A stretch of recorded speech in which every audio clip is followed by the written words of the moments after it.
কাসামতু সালাতা বাইনি ওয়া বাইনা আবদি, আমি আল্লাহ এই নামাজকে আমার মাঝে এবং আমার বান্দার মাঝে দুই ভাগে ভাগ করে নিয়েছি।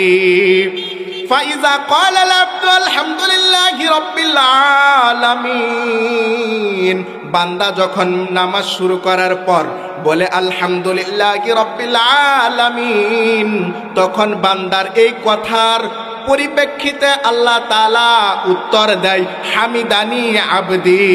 ও ফেরেশতারা তোমরা সাক্ষী থাকো, দুনিয়াতে ফুলবাগ চালার বড়টাল মসজিদে আমার অমুক বান্দা আমার প্রশংসা করেছে, হামিদানি আবদি।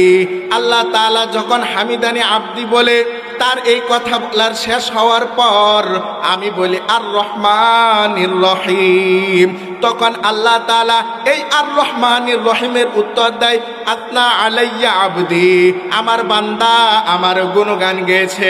বান্দা যখন আর রহমানির রহিম বলা শেষ করে তখন আল্লাহ বলে আতনা আলাইয়া আবদি, আমার বান্দা আমার গুণগান গেয়েছে।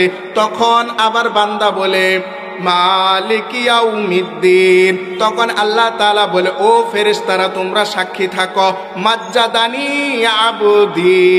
এইভাবে বান্দার ভিতরে কথোপকথন হইতে থাকে। ও মুসাফির আল্লাহর ওলি শুনেন, আমি আজকে মিসওয়াক করে নামাজ পড়ি নাই, আমি যখন আলহামদুলিল্লাহি রাব্বিল আলামিন পড়েছি কিন্তু আমার মুখটা পরিষ্কার পরিচ্ছন্ন ছিল না, বেশি পরিষ্কার ছিল না, দাঁতের ভিতরে হয়তো ময়লা ছিল, এই কারণে আমার আল্লাহ আমাকে উত্তর দেয় নাই। আমি আলহামদুলিল্লাহি রাব্বিল আলামিন বলেছি কিন্তু আমার মালিক আল্লাহ তাআলা হামিদানি আবদি বলে নাই, তাহলে আমি কিভাবে বলি আর রহমানির রহিম?